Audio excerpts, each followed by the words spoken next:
इस कहानी की शुरुआत में हमें बताया जाता है कि आज से हजारों सालों पहले जब धरती और स्वर्ग को अलग किया गया था, तब दुनिया का सबसे पहला और पावरफुल डीमन प्रीमोडियम पैदा हो गया था, जो तीनों लोगों पर राज करना चाहता था। इसीलिए उसने सभी लोगों पर अटैक करना शुरू कर दिया। देवताओं के सैनिकों ने उसे रोकने की बहुत कोशिश की, लेकिन उसका सामना कोई नहीं कर पाया। तो बुद्धा ने अपने एक शिष्य गोल्डन शिकाड़ा को प्रीमोडियम को रोकने के लिए भेजा, क्योंकि उसके पास क्यू नाम की बहुत ही पावरफुल एनर्जी थी। शिकाड़ा ने अपनी सारी क्यू एनर्जी का इस्तेमाल करके प्रीमोडियम को हमेशा के लिए पृथ्वी के सबसे अंधेरे और ठंडे इलाके में कैद कर दिया था। वहीं फिर हमें प्रेजेंट का सीन दिखाया जाता है, जहां हमें पता चलता है कि यह कहानी सैंडी बाजी को सुना रहा होता है, लेकिन बाजी को इस कहानी पर यकीन नहीं होता। तो सैंडी उसे कहता है कि यह कहानी सच्ची है, क्योंकि प्रीमोडियम ने जहाँ भी पैर रखा था वहाँ का सारा जीवन नष्ट हो गया था, और प्रीमोडियम किसी भी चीज को दानों में बदल सकता है। फिर वो दोनों अपने मास्टर टेंग के पास जाते हैं, क्योंकि उन्हें लेकर एक पश्चिम की तीर्थ यात्रा पर जाने वाले थे। तभी वहाँ टेंग का सबसे अच्छा शिष्य सन वुकोंग भी आ जाता है, जिसे हम मंकी किंग के नाम से जानते हैं, जो सभी डीमन का राजा है। फिर वो सभी अपनी यात्रा पर निकलते हैं, जहाँ रास्ते में वो एक वुजुआंग नाम के टेम्पल पर थोड़ी देर आराम करने का डिसाइड करते हैं। वो जब वहाँ पहुँचते हैं तो उस टेम्पल से दो लड़के बाहर आते हैं, जो उस टेम्पल के केयर टेकर होते हैं। वो उन सभी को अपने साथ अंदर लेकर जाते हैं, क्योंकि अभी उनके मास्टर जेन युआंग किसी काम से बाहर गए थे। वो दोनों लड़के मास्टर टेंग को स्वर्गीय सील के पास लेकर जाते हैं, जहाँ मास्टर ध्यान करने लगते हैं। वहीं मंकी और उसके दोस्त टेम्पल में घूम रहे होते हैं और वहाँ की चीजों का मजा ले रहे थे। तभी बाजी छिपकर उन केयर टेकर की बातें सुन लेता है, जो उनसे किसी खास तरह के फ्रूट को छिपाने की बात कर रहे थे। ये सुनकर बाजी फौरन मंकी किंग के पास जाता है और उसे सारी बात बताता है। तो दोनों छिपकर उन केयर टेकर का पीछा करने लगते हैं। तो वो देखते हैं कि वो किसी सीक्रेट जगह में जा रहे हैं। ये देखकर मंकी किंग और बाजी अपना रूप बदलकर अंदर घुस जाते हैं, जहाँ वो देखते हैं कि वहाँ एक बहुत ही बड़ा व्हाइट कलर का जादुई पेड़ होता है, जिस पर बहुत ही खास तरह के फल लगे हुए थे। वो दोनों केयर टेकर वहाँ से एक फल तोड़कर चले जाते हैं, जिससे मौका पाकर मंकी किंग और बाजी अपने असली रूप में आ जाते हैं, और उन्हें भी वो फल खाने की बहुत इच्छा होती है। इसीलिए मंकी किंग अपनी स्टिक से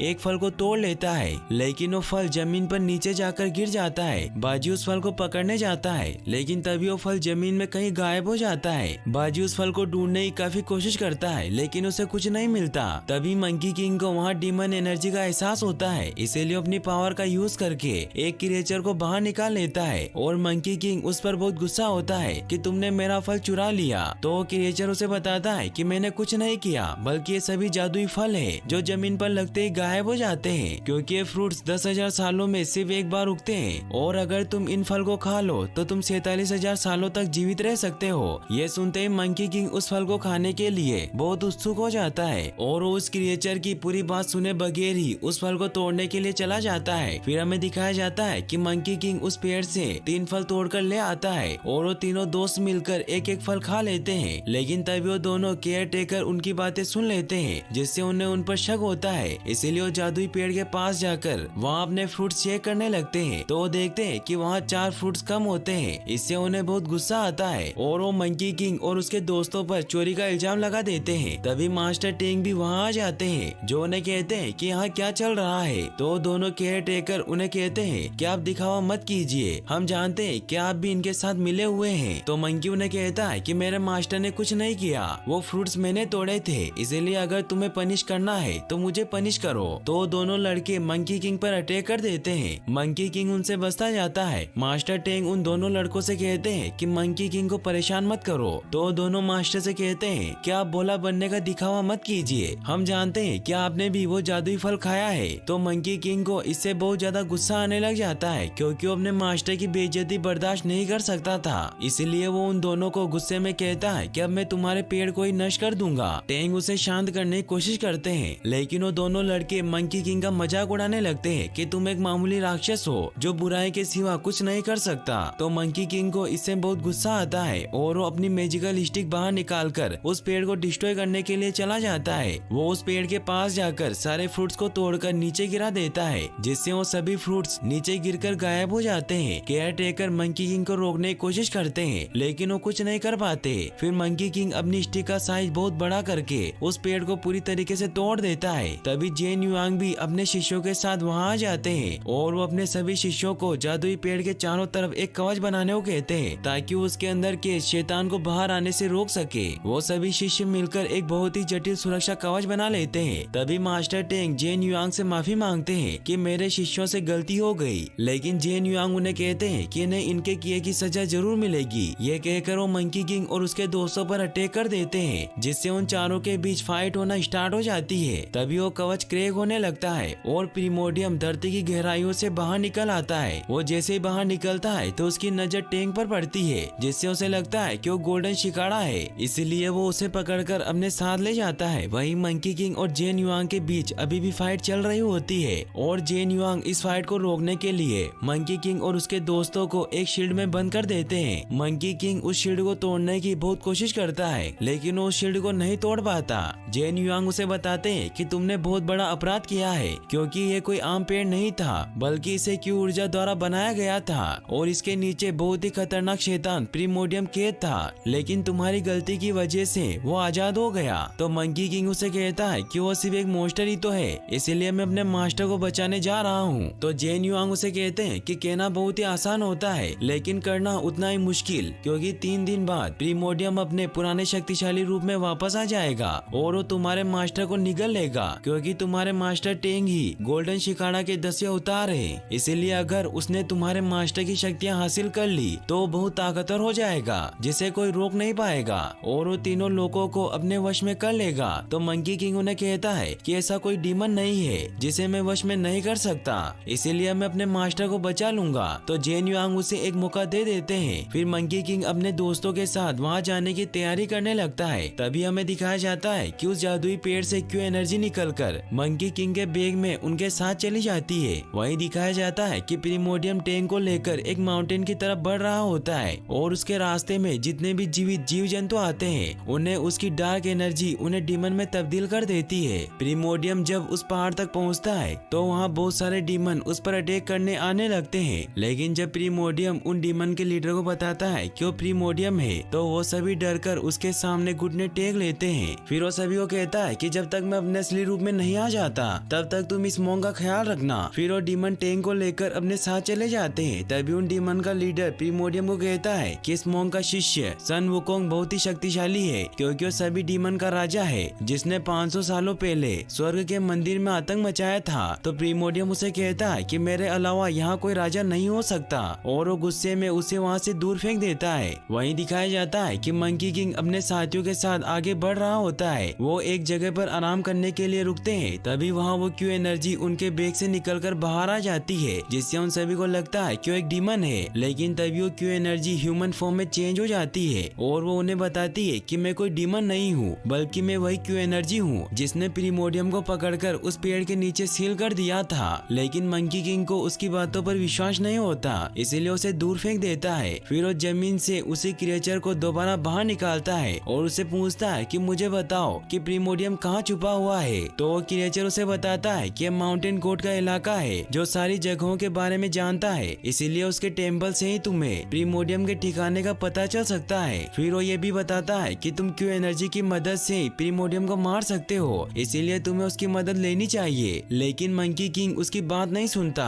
और उस क्रिएचर को भी दूर फेंक देता है। तो सैंडी उसे बताता है कि वो सच कह रहा था, क्योंकि किताब में लिखा है कि बुद्धा के एक शिष्य ने अपनी सारी क्यू एनर्जी का इस्तेमाल करके ही प्रीमोडियम को सील किया था। तो मंकी किंग भी उसकी बात समझ आता है। वहीं हमें दिखाया जाता है कि प्रीमोडियम भी उन्हें अपनी शक्तियों की मदद से देख रहा होता है, इसीलिए अपने साथियों को उन्हें मारने के लिए भेजता है। तभी टेंग उसे कहते हैं कि मेरे शिष्य मुझे बचाने जरूर आएंगे। तो प्रीमोडियम उसे कहता है कि तुम्हारे शिष्य मुझे कभी भी नहीं रोक सकते, इसीलिए तुम्हें सबने देखना बंद कर देना चाहिए। वहीं हमें मंकी किंग को दिखाया जाता है जो अब क्यू एनर्जी को भी अपने साथ लेकर आगे बढ़ने लगता है, जहाँ वो एक गाँव में खाना खाने के लिए जाते हैं। लेकिन वहाँ गाँव में सभी उन डीमन को देखकर काफी डर जाते हैं कि तभी डार्क एनर्जी आकर उस गाँव को चारों तरफ से घेरने लग जाती है। ये देखकर मंकी किंग क्यू एनर्जी को एक लालटेन के अंदर छिपा देता है, क्योंकि वो समझ जाता है कि प्रीमोडियम उस क्यू एनर्जी को खत्म करना चाहता है। तभी वहाँ सभी डीमन उन्हें मारने के लिए आ जाते हैं, लेकिन मंकी किंग अकेला ही उन पर बहुत भारी पड़ता है। वो एक एक करके सभी को मारने लगता है। ये देखकर वो डीमन उस गांव के लोगों को शैतान बनाने लग जाते हैं, क्योंकि उन्हें पता होता है कि मंकी किंग निर्दोष लोगों पर अटैक नहीं कर सकता।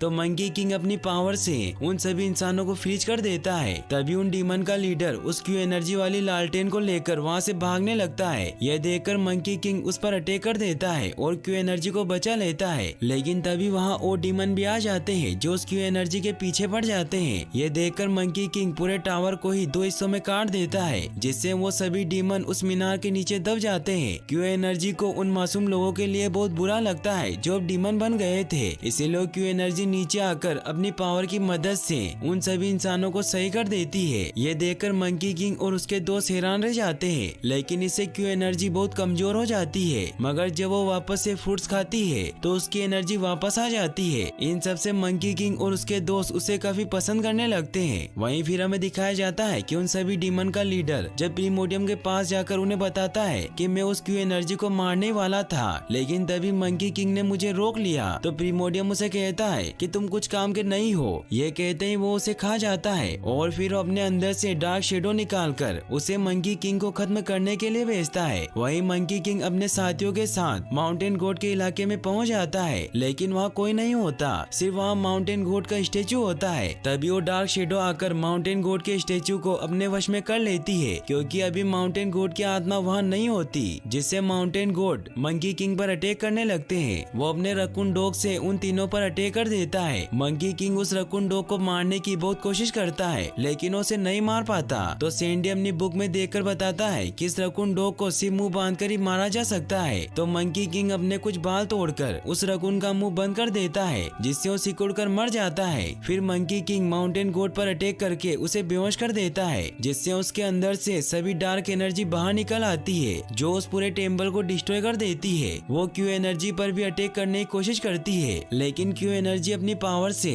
उस डार्क शेडो को खत्म कर देती है। तभी माउंटेन गोड की आत्मा भी वापस आ जाती है। तो मंकी किंग उससे पूछता है कि प्रीमोडियम कहाँ है। तो माउंटेन किंग उन्हें अपने साथ लेकर जाता है, जहाँ रास्ते में माउंटेन गोड उन्हें बताता है कि प्रीमोडियम सभी राक्षसों की सेना बना रहा है। तो क्यू एनर्जी उसे कहती है कि तुम्हें डरने की कोई जरूरत नहीं है, क्योंकि मैं प्रीमोडियम को सील कर सकती हूँ। तो माउंटेन गोड मंकी किंग को बताता है कि इस क्यू एनर्जी ने ह्यूमन रूप ले लिया है, इसीलिए अगर उसने क्यू एनर्जी का इस्तेमाल किया तो क्यू एनर्जी पूरी तरीके से खत्म हो जाएगी। इसका मतलब ये है कि उसका पुनर्जन्म नहीं होगा। इन सब से वो सभी काफी सैड हो जाते हैं। फिर माउंटेन किंग उन्हें वो मिलेनियन पर्वत दिखाता है जहाँ प्रीमोडियम छिपा हुआ था, लेकिन उन्हें कहता है कि मैं आपके साथ नहीं चल सकता। तो मंकी किंग उसे जाने देता है और साथ ही वो उसके रकून डॉग को भी फिर से ठीक कर देता है। माउंटेन गोड इससे बहुत खुश होता है और उसे कहता है कि प्रीमोडियम से जीतना बहुत मुश्किल है, इसलिए मेरी बात मानो और बुद्धा से सहायता मांगो। लेकिन मंकी किंग उसकी बात नहीं सुनता,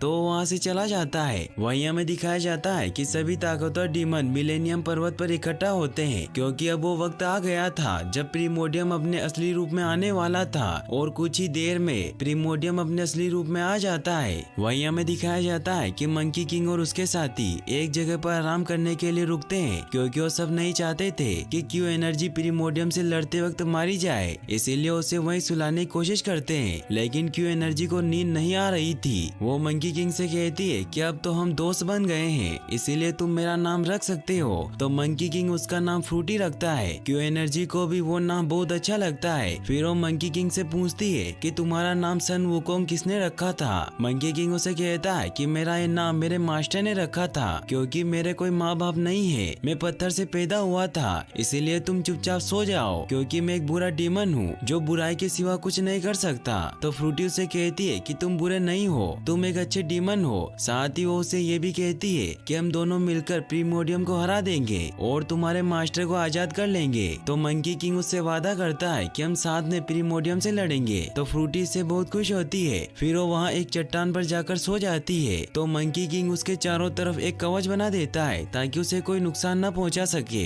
और वो उसे अपने साथ भी लेकर नहीं जा सकते थे, क्योंकि इससे उसकी जान को खतरा था। फिर वो तीनों आगे बढ़ जाते हैं। वो सुबह होते होते उस पर्वत के काफी करीब पहुंच जाते हैं, लेकिन तभी प्रीमोडियम के सभी डीमन उन पर अटैक करने के लिए आने लगते हैं। तो मंकी किंग भी अपने दोस्तों के साथ लड़ाई करने के लिए तैयार हो जाता है। वो तीनों सभी डीमन पर भारी पड़ने लगते हैं, क्योंकि बाजी खुद को बहुत बड़े मॉन्स्टर में बदल लेता है और सैंडी अपनी वाटर की शक्तियों से उन पर हमला करने लगता है। उन सभी के बीच बहुत ही एपिक फाइट होती है, लेकिन एक जगह मंकी किंग को सभी डीमन चारों तरफ से घेर लेते हैं। ये देखकर मंकी किंग अपने बालों की मदद से बहुत सारे क्लोन बना लेता है जो सभी डीमन पर भारी पड़ने लगते हैं। तभी प्रीमोडियम वहाँ आ जाता है और उन डीमन को खुद ही मार देता है क्योंकि उसे लगता है कि वो सब कमजोर हो गए हैं। मंकी किंग अपनी पूरी पावर से प्रीमोडियम पर अटैक करने लगता है। वो तीनों एक परफेक्ट टीम की तरह प्रीमोडियम पर अटैक करते जाते हैं, जिससे ऐसा लगता है जैसे प्रीमोडियम आसानी से हार जाएगा। लेकिन प्रीमोडियम वापस उठ खड़ा होता है और अपनी रिंग से उन पर हमला करने लगता है, जिससे वो तीनों इस बार प्रीमोडियम के सामने नहीं टिक पाते और प्रीमोडियम उन्हें बहुत मारता है। वहीं फ्रूटी की जब आँख खुलती है तो वो देखती है कि मंकी वहाँ नहीं है, इसीलिए वो वहाँ से बाहर निकलने की कोशिश करती है, लेकिन उस कवच की वजह से